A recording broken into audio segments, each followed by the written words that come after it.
Here's the latest acquisition. This is a Gannon Earthcavator model FD-42. The spec is 15, so I think that would have told you what model tractor this was originally designed to fit. It's a category 0 3-point, so could have been something like a large frame Boland's, maybe a John Deere or something like that.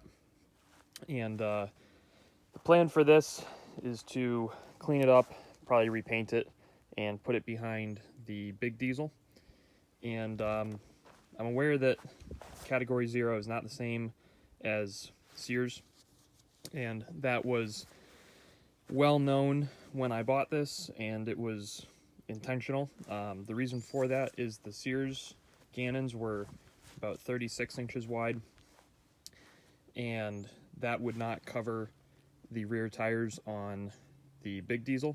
So the 42 should just about do it, and you know, for the amount of use that this thing is realistically ever going to see, it'll be just fine. So everything works on it.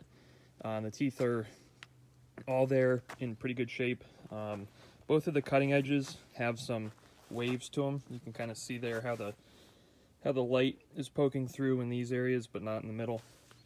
So obviously this thing was pretty well used in its time, and I think the plan is we're gonna slap some new cutting edges on it, and probably what I'll do, you can see how the frame bows out in between the bolts. Probably add bolts in between, just to keep it true.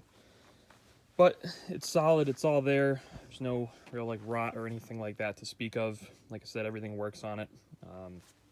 The serial tag is legible to an extent. So like I said, it's a FD-42 spec 15, and the serial number is 1548. So it's kind of cool. And I'd been looking for one of these kind of casually for a little while. You know, being that the driveway's paved, there's really not much need for it, but kind of one of those neat things to have, pretty rare, and paid a fair price for it. I picked this up for $240, which I think, given the amount of money that I'll spend painting it and, you know, kind of fixing it up a little bit, is a pretty fair price. Definitely a good deal, but not free by any means. So so yeah, so hopefully we'll get some more shots of this when I go to redo it, and you see it behind the silver diesel in the not too distant future.